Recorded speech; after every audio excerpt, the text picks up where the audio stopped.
Hello everyone, it is me, Pui, and I'm here today to tell you about the best way to play Yu-Gi-Oh! GOAT format. You may have seen some of my previous GOAT format videos and had no idea what was going on. You may have seen this section of Dueling Book or this section of the Rated Ladder and been curious what the format's like. Or maybe you're just sick and tired of having to read a short novel's worth of card text as you watch a 5-minute combo that ends on a board state full of cards you've never seen before that'll probably be power crept out of the format in 2 friggin' months!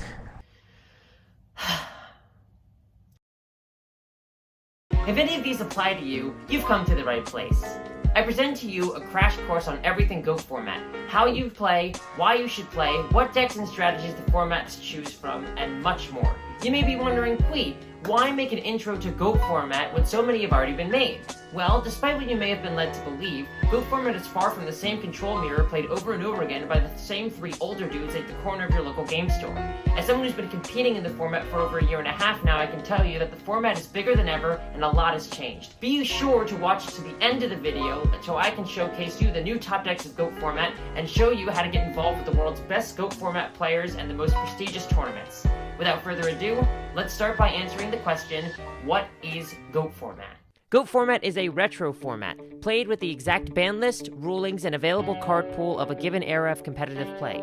GOAT format is the name given to the April 2005 ban list and card pool, a time of simpler card effects and more individually powerful cards. The pool starts with Legend of Blue Eyes and ends at the Lost Millennium, right before Cybernetic Revolution was released and changed the game forever. It's also worth mentioning the contentious nature of Xarian Universe. The card was released in a tin near the end of the format, and most organized play does not recognize it as a true part of the format. Here is the format's ban list. Feel free to take a screenshot for reference, or you can go to the ban list on GOATformat.com using the link below. Lastly, the rules of 2005 Yu-Gi-Oh! Were quite different from our current format. You can view all these differences on GOATformat.com, but we'll go over some of the most important here.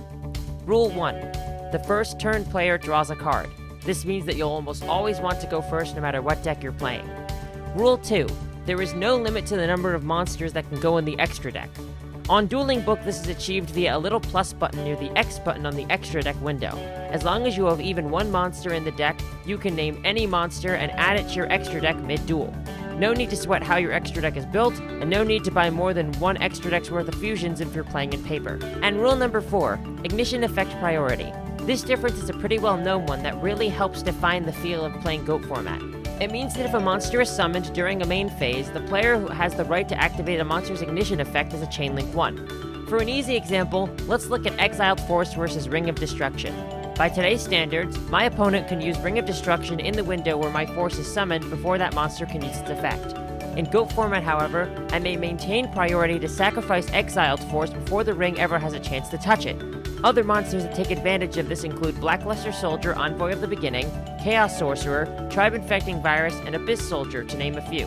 Keep in mind that Breaker, the Magical Warrior, and Thousand Eyes Restrict cannot take advantage of priority, and triggered effects such as Sangan and King Tiger Wanghu will block your priority. Speaking of Sangan and Ring of Destruction, GOAT format also plays with the 2005 errata. Classic powerhouses like Ring, Sangan, Sinister Serpent, Dark Magician of Chaos, Rescue Cat, and many more are all here at full strength, so GOATs is a great way to play some of your favorite cards the way they were all meant to. And what are these cards exactly? Let's take a little crash course in the cards of GOAT format. The GOAT of GOAT format is Scapegoat, a quick play spell that makes 4/0/0 level 1 GOAT tokens in defense mode and is at 3 in this format. It is often combined with Metamorphosis to make a Thousand Eyes Restrict out of one of the tokens. Throw in Tsukiyomi and you can freely turn off your Tear to attack and change position however you want, and loop Tear's Sucking effect to remove all your opponent's monsters one at a time. These cards all make up the core of the famous GOAT control deck, and their widespread use greatly defines the pacing of the format. GOAT format is also famous for the Trinity of Pot of Greed, Graceful Charity, and Delinquent Duo, all of which are at 1.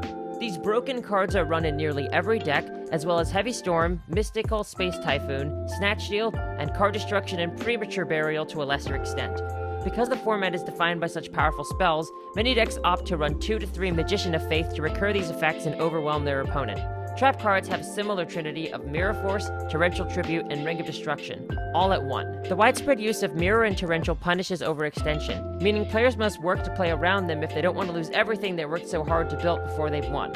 Lastly, let's look at some of GOAT format's most popular monsters. We've already mentioned Thousand Eyes, Sangan, BLS, Chaos Sorcerer, Tribe Infecting Virus, Breaker, Sinister Serpent, Exiled Force, and Magician of Faith. You should also look out for Gravekeeper Spies at Offensive Wall, as well as many other advantage-generating flips like Dekoichi, Magical Merchant, and Night Assailant. Reinforcement of the army at 2 means that warriors are on full display here. Most commonly DD Warrior Lady at 1, Blade Knight, Don Zalug, Mystic Swordsman level 2.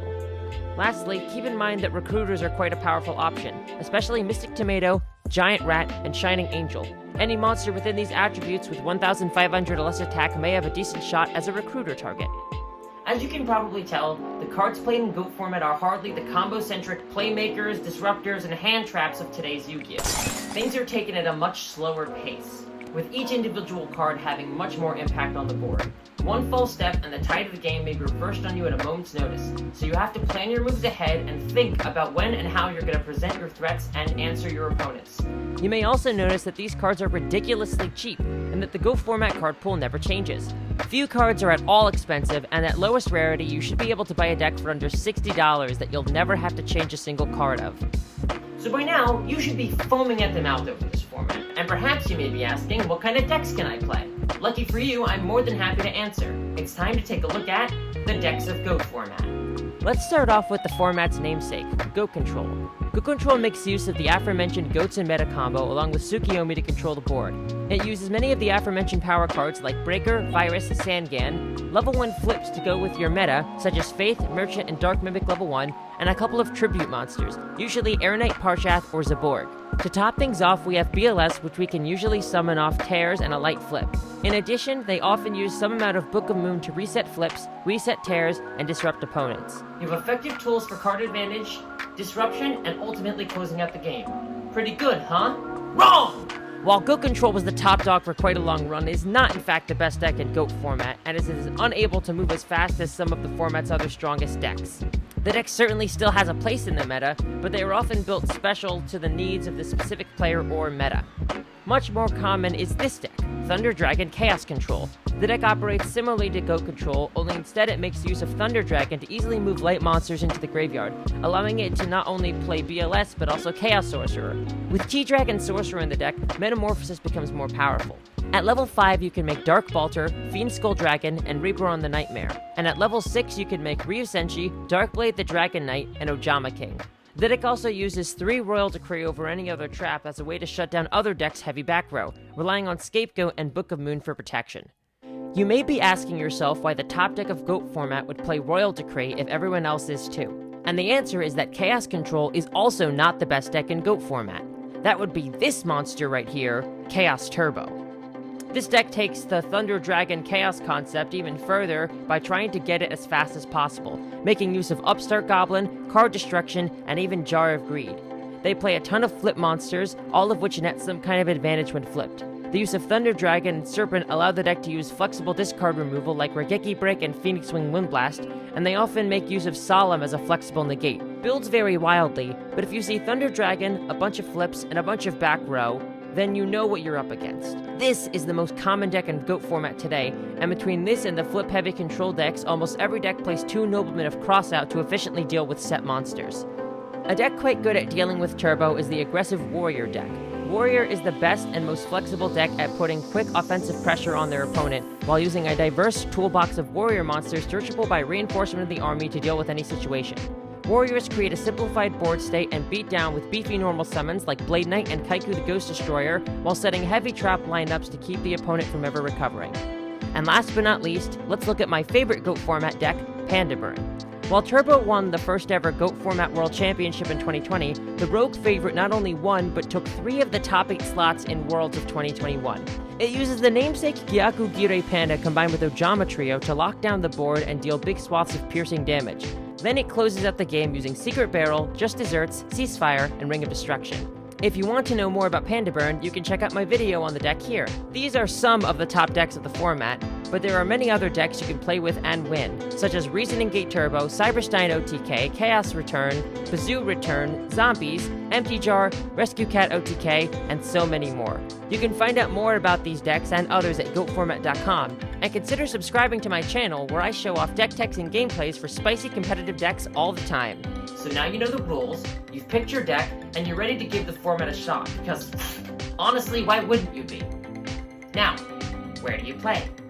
Well, you can always try to get GOAT started at your local game store cheap, but as promised, I'm going to show you how to get involved with the ever-growing online GOAT format community and enter world-class tournaments. How to get into GOATs.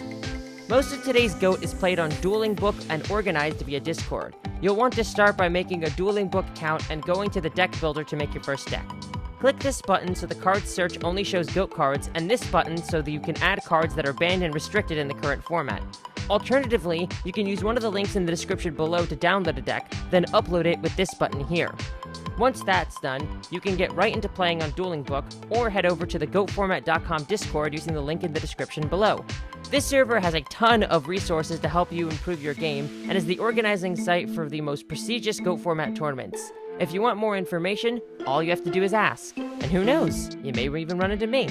And that is all I have to share with you today. Be sure to like this video if you found it helpful and subscribe for more sweet GOAT format content. I hope very much that this video has been some help to you, and I wish you all a lovely day.